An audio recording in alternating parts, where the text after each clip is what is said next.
Hey guys, you're watching Matt the Musketeer, and today I have another episode of BattleChat, and I'm joined by my good friend Westy once again, and we're discussing all the different Battlefield 3 DLCs.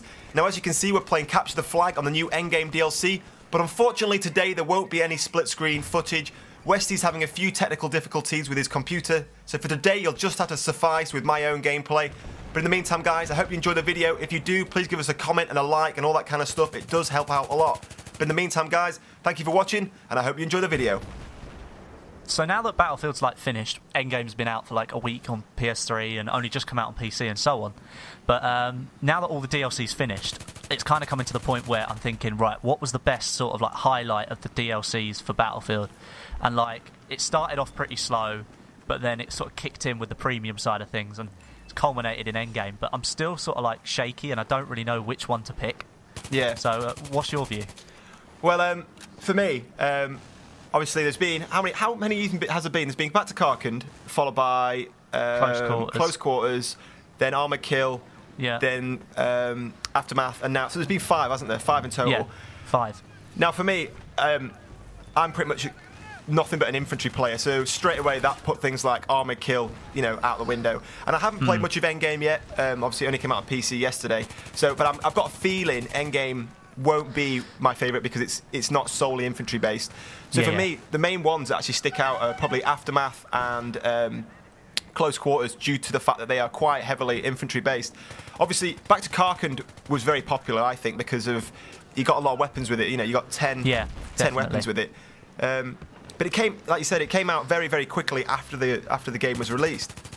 And it left a gap between. I know we got weapons with Close Quarters as well, but there was such a gap. It went from November 2010 to November 2011, was it? Yeah, November 2011. Yeah, 2011, all the way through to June 2012 without anything. So we were just literally stuck with the 8 base maps and then Back to Karkand. And like at the time, obviously, like everybody's into Back to Karkand, like Battlefield 2 maps being brought back and everything, which was great. But it started to get towards March, and people are like, well, come on, where's all this stuff that you were promising with Premium? And because they brought out Premium, I think it was around March time anyway. Yeah. And then when Premium kicked in, people were still like, well, where's all this extra content? And it still took them another 2 months to get to Close Quarters, which I think kind of took away from the Back to Karkand. People just got bored of it because they had to play it all the time because they were the only maps available. I think as well it's because obviously Back to Karkand was tied into your pre-order, so I don't think they had to bring it out pretty early on because if you were promised to get it with your pre-order, so you think you couldn't then say to people, right, you have to wait 6 months before you can have that. So they were kind of forced to play that hand and give it us. The game had only been out a month, and they gave us Back to Karkand because it was tied into the the pre-ordering of the game. So I can understand why they did that.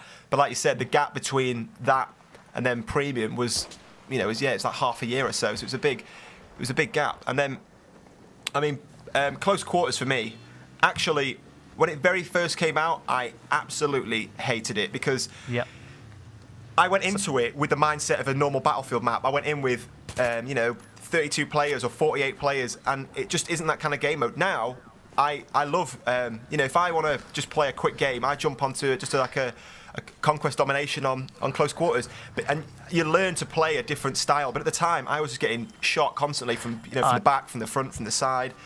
When it first came out, I was like, this was such a wrong move, because I'm thinking, like, you're just appealing to that other game that we don't like talking about. But the C word. The C word, yeah.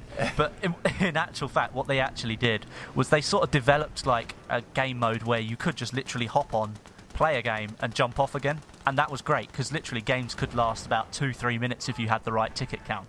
And it means that you could circle through 4 maps within about 15 minutes, and it kept everything like flowing and fresh. Yeah, and exactly. After a month or so, I learned to appreciate it much more. That was exactly with me. I got it a little bit earlier than one of my friends because he didn't have Premium, and I said, I hate it, I don't like it, this, that, and the other. But now, exactly, I think it really does. It complements Battlefield because, like you said, if you've only got half an hour, you don't want to play a 1,000 ticket game of Rush on Metro. You just want to have maybe 3 games of maybe 100 tickets of Conquest Domination, bang, bang, bang, 3 different maps, and you're away again. So it brings in that kind of Call of Duty-like style, but in a non-Call of Duty-like way, which is, it is a good aspect to bring into the game, I think. Yeah. And then we came on to Armored Kill, which was something that you said you didn't like. Yeah, but I absolutely loved Armoured Kill. Well, it wasn't my favourite. It wasn't my favourite, but I liked it because I think when the things we got with it actually sort of benefited the whole of the battlefield together. Like, they brought in the tank destroyers, which was like another way of like driving your tank, like being a tank driver and all that kind of stuff. Yeah. And it brought in something that they did. I think they did it with Bad Company 2 as well. Do you remember? I think it was Heavy Metal. It was, and it was the biggest map in Battlefield history. And of course, they've done the same again with Bandar Desert. They made the biggest Battlefield map in history. Yeah. And like playing on it, it's just like it was so. At the time, it was like so huge. It was like, bloody hell, it takes forever to get across this map. And then even the parts that you can't play in are still so big. And it was just like, it was just. I mean, coming from close quarters, then you got Armoured Kill. It's such a huge difference.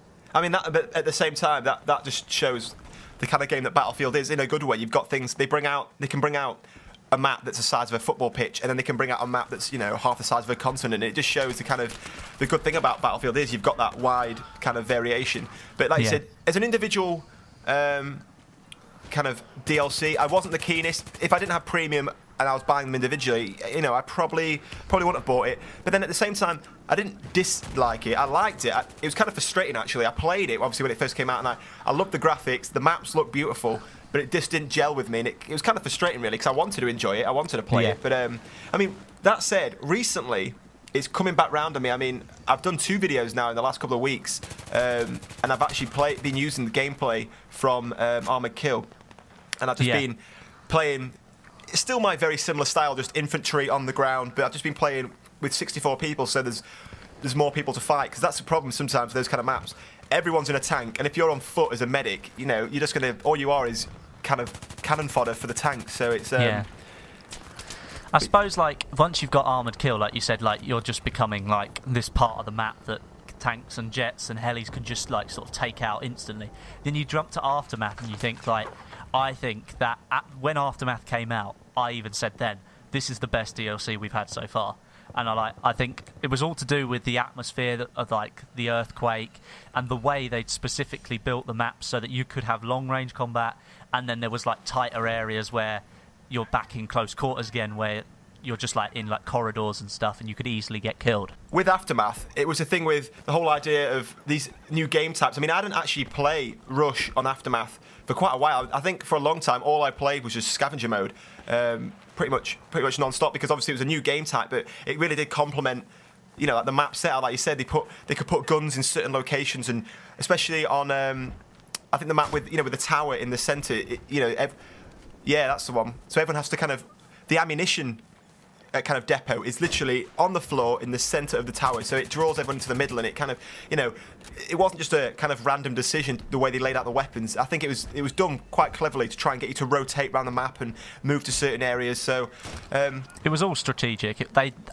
sort of had to do well with Aftermath, I think, because the people's reaction to Close Quarters and Armoured Kill was completely split. Because, I mean, like, you've got Battlefield 3, and it's a revolution of Battlefield anyway. It appealed to people that Battlefield hadn't appealed to before, so that's why they brought in Close Quarters. And then they brought back Armoured Kill, and of course the new people didn't like Armoured Kill that much, so you kind of had a split, and then Aftermath sort of filled that gap.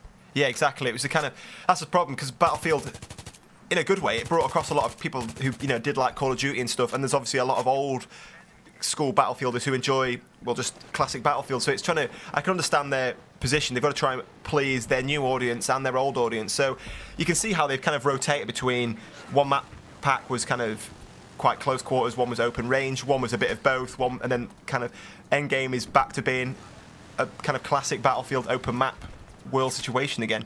The question is, do you think, obviously I've not played Endgame that much yet, so you've got a better kind of opinion on this than me, but do you think Endgame was the best DLC to end on? If you could have seen all the DLCs and picked which one was the best one to end on, would you have picked Endgame, or would you have picked something different? I think, I mean, I've just done a commentary now based on Endgame and PC and stuff, so I've kind of got Endgame in my head. And looking back, I kind of think, yes, it probably is the best DLC for me. Yeah. in terms of the Battlefield community, I don't think it's the best DLC. Yeah. Like, for me, I love the dirt bikes. I think the maps are just about the right size.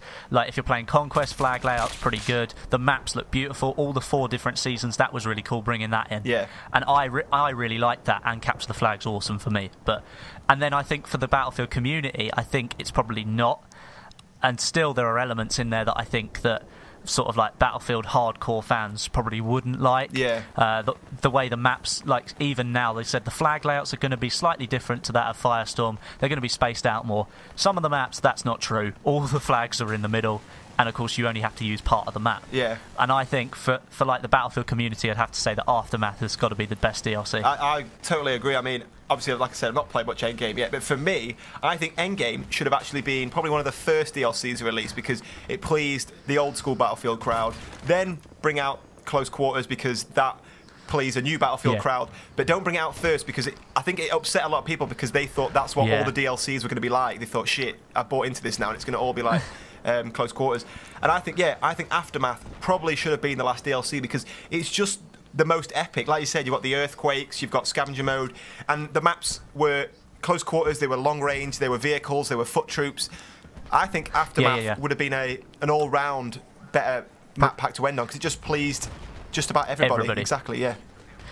But still, you've got to say that the DLC we've had, it's like varied and everything like that, but it has been perhaps like a roller coaster ride. It's had its ups and downs and all that kind of stuff. But still, I don't think I'd change how we got the DLCs or what we've got, because what we've actually got is something like 5 times 4. That's 20 new maps. And that's not something that many games can say they get in support after the base game has actually been released. Oh, yeah. So we can't complain, really, can we? Yeah, the thing you've got to look back at is to kind of sum the whole thing up, really, is to say, do you regret buying Premium? And I can honestly say no, not at all. It was definitely worth every single penny. 40 quid well spent. Definitely.